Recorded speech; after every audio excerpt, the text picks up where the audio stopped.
Владата на Република Македонија го усвои ребалансот на буџетот за 2017 година и го достави до Собранието на Република Македонија. Премиерот Зоран Заев нагласи дека очекува за 20 дена да завршат сите процедури во Собранието и ребалансот да биде донесен пред Илинден. Во ребалансот според Заев се предвидува дефицитот на буџетот да остане 2,9% од БДП, а предвидениот раст да изнесува 2,2% наместо првично предвидените 3% од претходната влада и проектираните 2,8% од Светска банка, односно 2,7% од Народната банка на Република Македонија. Имајќи предвид дека во првиот квартал растот на бруто домашниот производ изнесуваше 0%.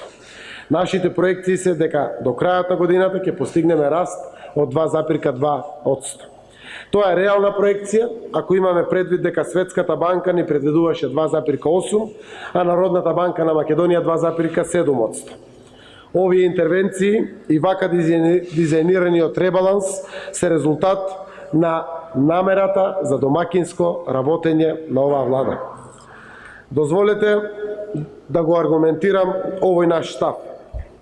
Имено, измените кои обезбедуваат домакинско работење и ребаланс на буџетот се однесуваат на ревидирање на приходната ставка на буџетот за 1,5% надолу, односно 2,907 милиони денари. Тоа е близу 3 милиарди денари. Преку ребалансот, владата предвидува овозможување услови за непречено спроведување на финансиските политики и создавање неопходни услови за сервисирање на граѓаните и воопшто на економијата. Со ребалансот на буџетот трајно ќе се реши проблемот на стечените работници, кои досега не беа офатени со постојните законски решенија.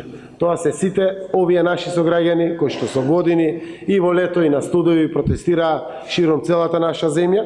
Со оваа мерка ќе бидат офатени околу 3000 лица и нивните семејства, значи сите вкупно стечајни работници, кои ќе се стекнат со право на месечен надомест.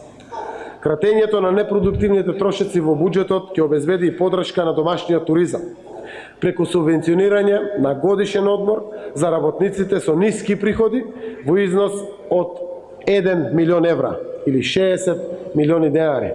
Тоа се пред се работниците од кожарската и текстилната индустрија.